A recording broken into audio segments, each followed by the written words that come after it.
মন্দিরে মাইক, এটা আমরা দেখেই আসছি। কোনো মাইকের আওয়াজে মানুষের অসুবিধা হতেই পারে, অস্বীকার করছি না, আমার নিজের হয়। কিন্তু মাইক বাজার জন্য যে অস্বস্তি হয়, অসুবিধা হয়, সেটা কিন্তু শুধুমাত্র মসজিদে সীমাবদ্ধ নয়, অনেক মন্দিরের মাইকেও অসুবিধা হয়। আমি নিজে যেখানে থাকি তার পাশে মন্দির আছে, মন্দিরের এমন আওয়াজ হয় যে ছাত্রছাত্রীদের পরীক্ষার সময় তাদের পড়া ডিস্টার্ব হয়। আমি নিজে দেখেছি আমার ঘুমের ডিস্টার্ব হয়, ওটা রাত ধরে যদি কীর্তন চলে অসুবিধা হয়। আমি নিজে থেকে রিকোয়েস্ট করি, কখনো মন্দির কর্তৃপক্ষকে রিকোয়েস্ট করে বলি যে রাত্রে একটু আওয়াজটা কমিয়ে দিন। আমার নিজের ঠাকুর বাড়ি আছে, সেখানেও আমি সন্ধ্যের পর যখন অনুষ্ঠান হয় আমি মাইক সব বাইরে বন্ধ করি, কারণ ছাত্রছাত্রীদের পড়াশোনা আছে, বয়স্ক মানুষদের নিদ্রা আছে, প্লাস মানুষের সুবিধা অসুবিধা আছে। তাই মসজিদেই মাইক বাজুক বা মন্দিরেই মাইক বাজুক, যে আওয়াজে মানুষের অসুবিধা হয় সেটাকে নিয়ন্ত্রণ করা উচিত বলে আমি মনে করি। আমি দিল্লিতে থাকি অনেক সময়, বছরে অনেকটা সময় দিল্লিতে থাকি। আমি জানি দিল্লির জামা মসজিদের থেকে বড় মসজিদে কিছু হয় না।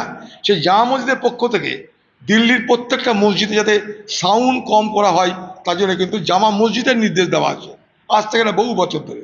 পশ্চিমবঙ্গেও যদি কোনো মসজিদের আওয়াজে, মানে আজানের আওয়াজে বা কিছুতে কোনো যদি সমস্যা হয়, হতে পারে, কারণ অস্বীকার করছি না আমি, কিন্তু এটা যেন না হয় যে একটা নির্দিষ্ট অংশের মানুষকে, নির্দিষ্ট সম্প্রদায়ের মানুষকে আমি মাইক খোলাতে বাধ্য করছি, আওয়াজ কমাতে বাধ্য করছি, তাহলে এটা হবে টার্গেটেড।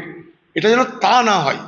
এবং আরেকটা কথা আমার বক্তব্য, যে যদি কোথাও আওয়াজ বেশি হয়, মানুষের অসুবিধা হয়, তাহলে সেই কর্তৃপক্ষের সঙ্গে, অর্থাৎ মুসলিম সমাজের কর্তৃপক্ষের সঙ্গে আলোচনা করুন, হিন্দু সমাজের যারা পরিচালনা করেন তাদের সঙ্গে আলোচনা করুন।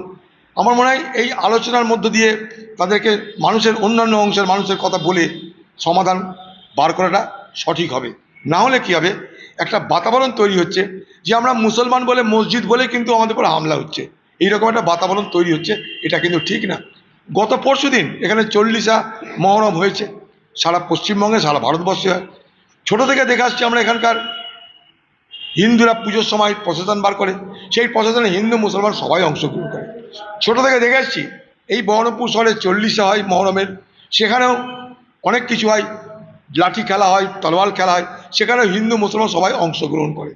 হঠাৎ শুনলাম এখানকার কিছু বজরঙ্গি দল, তাদের নাকি এটা বাজে খারাপ লেগেছে, তারা পুলিশকে কমপ্লেন করেছে যে কেন এখানটায় মহরমের প্রসেশন যাবে মন্দিরের সামনে দিয়ে, তাই কমপ্লেন করে তাদেরকে অ্যারেস্ট করানো হয়েছে। তারা বাচ্চা বাচ্চা ছেলে, সাধারণ ছেলে, তারা কিছুই জানে না। প্রত্যেক বছর হয়, এই বছরও হয়েছে। এইভাবে কিন্তু পরিবেশটাকে উত্তপ্ত করা হচ্ছে, পরিবেশটাকে বিষাক্ত করা হচ্ছে। আমি আবার বলছি, উভয় সম্প্রদায়ের মানুষ একসঙ্গে বসে কার কোনটায় কতটা অসুবিধা হবে সেই আলোচনা করার মধ্য দিয়ে একে অপরের ভাবনাকে আমরা যদি গুরুত্ব দিই, তাহলে কিন্তু এই ধরনের ঘটনা কিন্তু ঘটে না। কালকে আমার কাছে এসেছিল পার্টি অফিসে, এই জমিদারি গরিব পরিবারের মায়েরা কিছু তাদের ছেলেগুলোকে ধরে নিয়ে গেছেন মারতে মারতে। কী অপরাধ তাদের? না 40 অংশগ্রহণ করেছিল, মহরমে অংশগ্রহণ করেছে। সারা জীবন দেখছি বহরমপুর শহরে মহরমে অংশগ্রহণ করতে। আমি নিজে সারা জীবন দেখি, এই শহরে বড় হয়েছি আমি। তারা লাঠি খেলা দেখায়, এটা তাদের উৎসব। উৎসব যদি পালন করতে না দেওয়া হয় কারণ তারা মুসলমান, মসজিদে মাইক বাজতে না দেওয়া হয় কারণ তারা মুসলমান, তাহলে কিন্তু ভুল বার্তা যাবে। হিন্দুদের প্রশাসন হয়, হিন্দুদেরও মন্দির হয়, সব কিছু হয় সব ধর্মের। সব ধর্ম পালনের অধিকার কিন্তু সংবিধান সকলকে দিয়েছে। আমি কারণে সে অধিকারটা কেড়ে নিতে পারি না। কেড়ে নিতে গেলে সমাজে কিন্তু অসন্তুষ্টি বাড়বে, সমাজে ক্ষোভ বাড়বে। যদি এই ধরনের কিছু নির্দেশিকা থাকে আমাদেরকে প্রোভাইড করুন, এবং প্রত্যেকটা মসজিদ কমিটিকে প্রোভাইড করে দিন। মসজিদ কমিটি হোক বা অন্যান্য ধর্মস্থানে যেগুলো আছে, সে মন্দির হোক, গুরুদুয়ার হোক, গির্জা হোক, যারাই সাউন্ড সিস্টেম ইউজ করে, নিশ্চিতভাবে কোনো যদি নির্দেশিকা থাকে নির্দেশিকার মধ্যেই থাকবে, নির্দেশিকার বাইরে যাবে না। তা না করে যেভাবে থানা বা প্রশাসনের মাধ্যমে থ্রেট করা হচ্ছে, ডেকে এক প্রকার থ্রেট করছে, এটা কোনোভাবেই মেনে নেওয়া যায় না। তা আমি এই যে চাপিয়ে দেওয়ার যে চেষ্টা চলছে, এর বিরুদ্ধে আমি খুবই তাড়াতাড়ি কলকাতা হাইকোর্টে যাচ্ছি। কারণ অলরেডি এইটা নিয়ে মামলা হয়েছিল, অর্ডার আছে, তারপরেও এই ধরনের বিশৃঙ্খলা তৈরি করার চেষ্টা হচ্ছে কেন? আমার মনে হচ্ছে কোনো না কোনো জায়গাতে একটা বিশৃঙ্খলা তৈরি করার চেষ্টা চলছে, যে বিশৃঙ্খলা দিয়ে দেখানো হবে এটাই উন্নয়ন।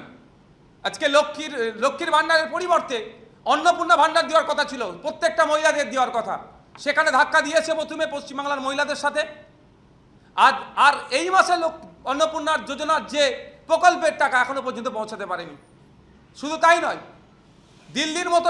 দিল্লির মতো পেট্রোল ডিজেলের দাম হওয়ার কথা বলেছিল, 450 টাকায় গ্যাস পাওয়ার কথা বলেছিল, 200 ইউনিট বিদ্যুৎ ফ্রির কথা বলা হয়েছিল, যে কটা প্রমিস করেছিল ম্যাক্সিমামটা ফেল করছে। ফলে জনমানুষে যে ক্ষোভের সঞ্চয় হয়েছে, ক্ষোভের সৃষ্টি হয়েছে, আমার মনে হয় কোনো না কোনো সেই কখন তাসলিমাকে ডেকে নিয়ে সেই ক্ষোভটাকে প্রশমিত করার চেষ্টা করেছিল।